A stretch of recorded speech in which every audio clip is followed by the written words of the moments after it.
పరచుము దేవా, నీ కార్యములు నా ఎడల.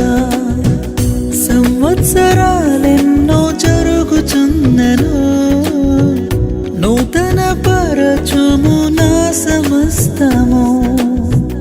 సంవత్సరాలెన్నో జరుగుచున్నను, నూతన పరచుము నా సమస్తము.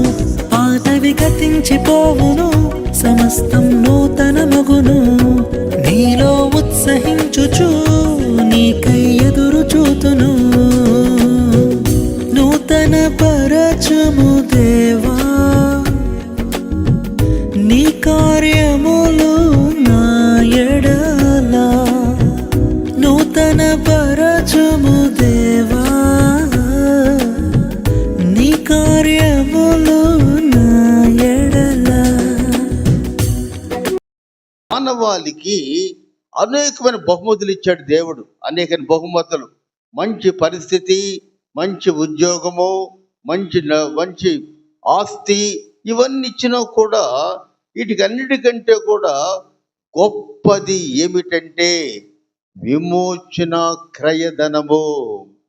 అది ఎలా ఉంటుందో మనం గమనించినట్లయితే ఎంతో విలువ గలది. విమోచన క్రయధనం అనే మాట పౌలు ఎలా చెబుతున్నాడో చూద్దాం.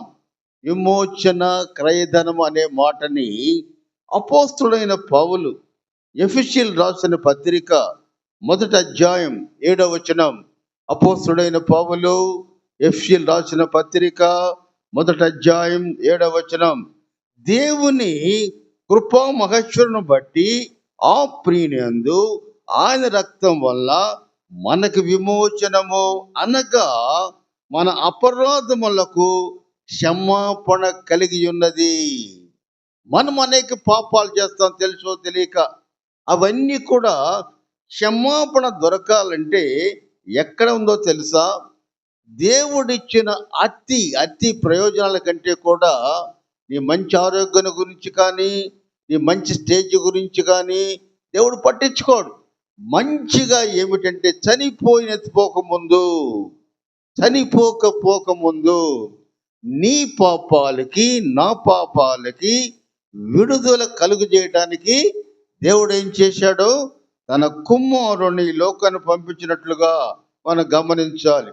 విమోచన క్రయధనం అంటే విడుదల చేయటం. విడుదలంటే ఒక పాపాన్ని నుంచి, ఒక కష్టాన్ని నుంచి విడుదల చేయటం అంటారు దాన్ని. ఇంకా క్లియర్గా చెప్పాలంటే మంచి మాట ఏంటంటే విడుదల తీసుకురా.